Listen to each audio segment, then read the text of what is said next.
eu sou o consultor Douglas Oliveira, do setor contábil da CPA. E o assunto de hoje é a tributação dos serviços de construção civil no âmbito do Simples Nacional. Inicialmente, a gente tem que esclarecer como que funciona a tributação do Simples Nacional, né?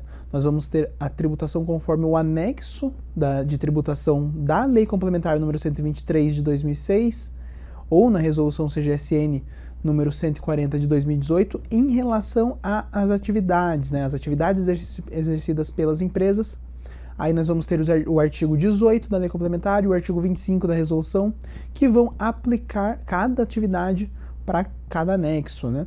Contudo, essa legislação, nenhuma das duas esclarece quais são os quinais ou quais as atividades específicas que serão enquadradas em cada anexo.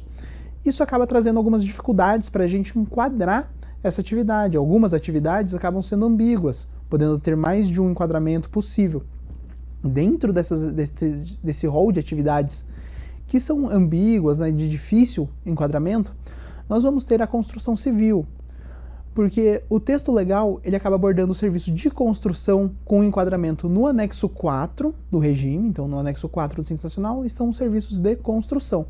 Contudo, nós vamos ter os serviços de instalação, manutenção e reparos no anexo 3. Contudo, ambos os serviços, quando a gente vai pegar as empresas que fazem, acabam considerando todos esses serviços como construção civil. Então a gente não sabe exatamente como que vai ser feita essa tributação. A partir do momento que a gente tem esse reparo ou essa construção, a gente não consegue analisar qual que é o anexo. Com isso, nós vamos ter um entendimento conforme a legislação, né? Não tem específico na legislação, então nós entendemos que nós vamos ter que separar entre obras novas e obras velhas, né?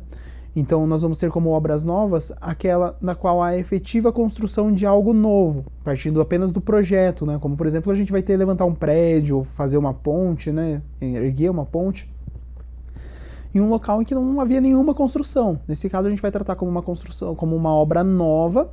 Em função disso, nós vamos poder enquadrar como construção, hipótese na qual está enquadrada no anexo 4 do regime do Simples Nacional. Nos casos dos serviços de manutenção em obras já existentes, né, obras que já pré-existem, então, por exemplo, eu vou fazer uma reforma em uma casa já existente, eu vou fazer uma reforma de um encanamento, nesse caso nós estamos falando de um reparo. Essa hipótese está enquadrada no anexo 3. Essa divisão entre obras novas e obras velhas acabam não existindo na legislação. Então, por exemplo, se eu tenho uma hipótese que se assemelha a uma reforma ou a uma manutenção, só que dentro de um contexto em que há um contrato único para a construção, nós vamos tratar também como uma obra nova. Então nós vamos ter a aplicação desse serviço na obra nova e, portanto, tributação no anexo 4, certo? Então a partir daí a gente vai ter que analisar cada contrato, não tem como saber exatamente qual que vai ser a tributação sem analisar cada contrato. Em função disso, esses serviços de construção civil podem ser enquadrados tanto no anexo 3 quanto no anexo 4, certo? Por hoje é só, muito obrigado e até a próxima.